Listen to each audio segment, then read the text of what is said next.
Okay. Reggie, too close. Back up a little bit.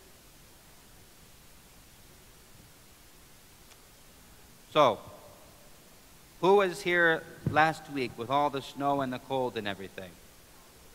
Okay. Joshua would be a good answer. But what did we talk about last week? It wasn't Joshua. We left Joshua behind.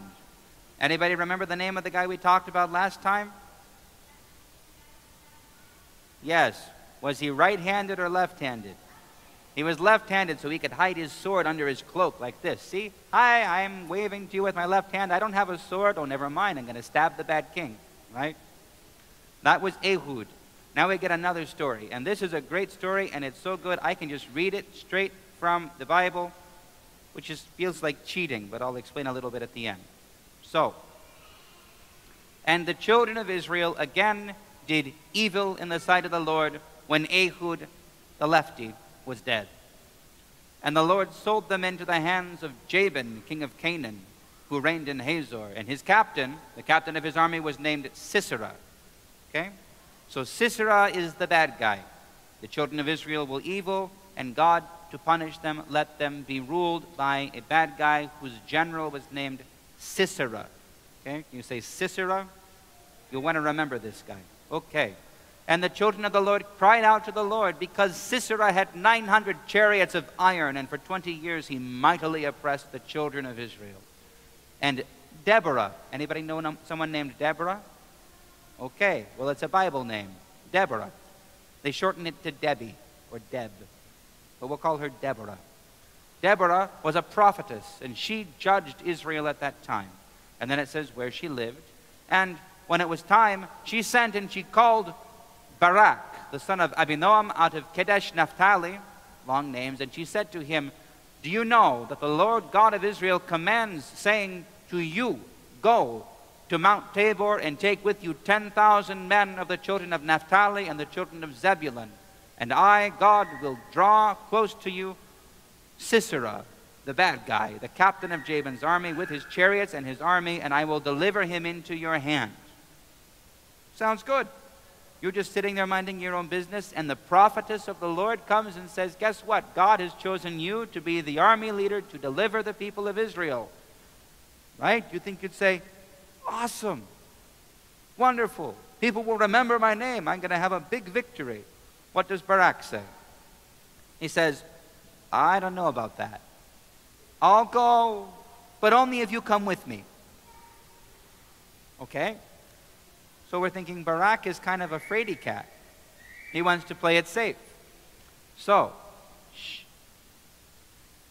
And Deborah said, I'll go with you, but because you have asked for help, the victory and the journey and everything you do won't be for your honor, because the Lord is going to sell Sisera into the hand of a woman.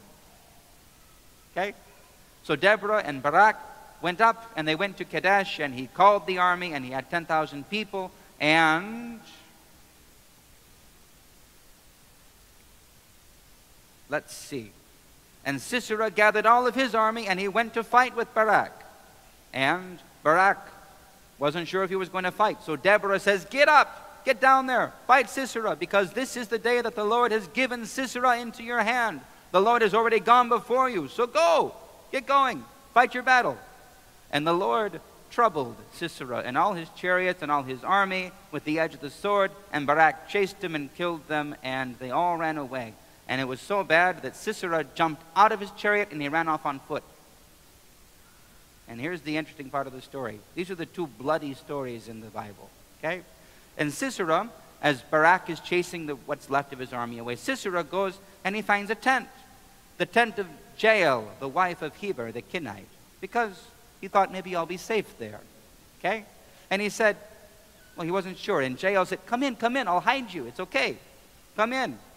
And he said, well, Barak is chasing me, so will you hide me, right? Don't tell him I'm here. And she said, that's okay, it's okay. Here's some water. Go hide under the carpet. So he hides, right? And he said again, I want you to stand in the door of the tent, and if anyone comes and asks and says, is there anyone here? You need to say, nope, nobody's here. So she said, okay, you take a nap. And while he took a nap, Then Jael, Heber's wife, took a nail of the tent. What do you think she's going to do with that? Even better. And she took a hammer in her hand, and she went softly to him while he was asleep, and she put the nail through his head and fastened it to the ground. Okay. So he died. And Barak came. See, I told you they were the bloodthirsty stories. The bad guys get what's coming to them. All right. And Barak came, and Jael said, "Come and see your enemy. God has delivered him into your hands."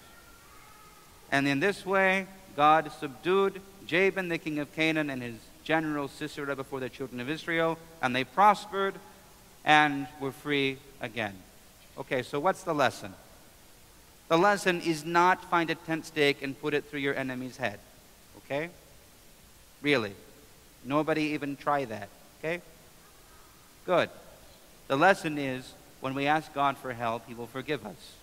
And it doesn't have to be a man or a woman that delivers the children of God.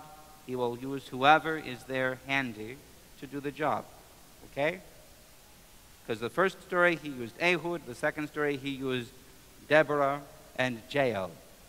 Now, I don't know if anyone's named Jael, but still, it's a nice name. So, let's stand up and let's get it ready for taking communion. What you should all actually do today is go back to your pew and find your godparents, and then come when the council calls you, okay?